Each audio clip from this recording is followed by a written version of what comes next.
I'm an advocate for building very, very, very small. Really small. And I can't stress this enough. People come to these courses and I say, build really small. And yeah, whatever, man.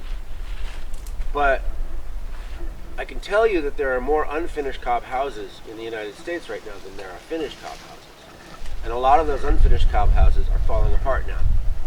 Because people went home and they decided, well, I want this room and I want that room and I gotta have the other room and it's all gotta be now, and so I'm gonna build this great big thing. So it's gonna be, 2,000 square feet or 1,500 square feet or even 800 square feet. And they get the building and they're living in the tent or the trailer on the land, and time passes and the building doesn't get done and wintertime comes on. And you're tarping the walls, and it's blowing like crazy, and the rain is falling, and the arches just collapsed because they got saturated, because it rained on them, because you couldn't protect them. And the wife gets sick of it, and she leaves you, and there you are, with the property, and a house that's unfinished, that's starting to fall apart before you're even done with it. And you get sick of it, you bulldoze the thing, or you just sell it as it is, and it gets bulldozed by the next people who come in. That is a true story.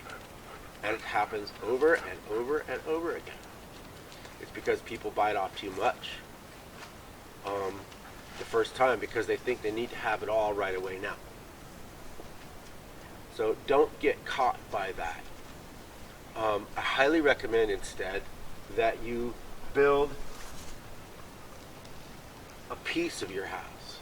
You build the room that you absolutely can't do without. Something tiny, less than 200 square feet. Like the kitchen. For me, that would be the kitchen. I'd build a kitchen and I would camp out in a corner, but I'd get it done, something you can get finished in one season. Get a roof on it, and even if it's not plastered and perfect and finished, you can move in that wintertime. And you get that feeling of, oh, I did it. You completed something, right? Now you're out of the weather, and you're in a beautiful cob house, even if it's not completely finished. And then next year you could start another part of your house that you need, and you could build it up against the first part of the house. So you built that first part with the intent of expanding, with the intent of adding another room. But that next room should be the same rule. Same rule should apply. Maybe you've learned that you can build a little bit more, but don't bite off too much again.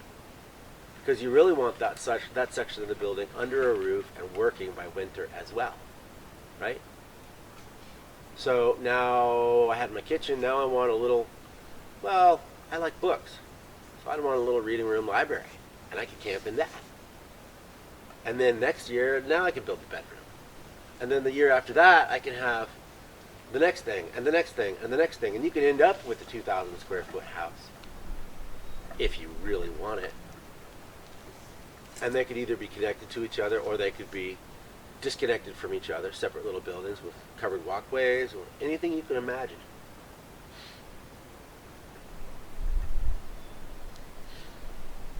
And in this way, you can actually see yourself through to getting it done. And you can have everything you ever wanted.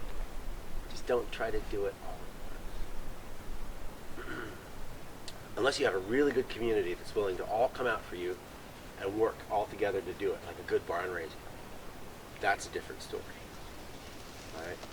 If you have a community of people this size, and they're all willing to keep coming out and coming out and coming out until it's done, go for it. Build anything you want.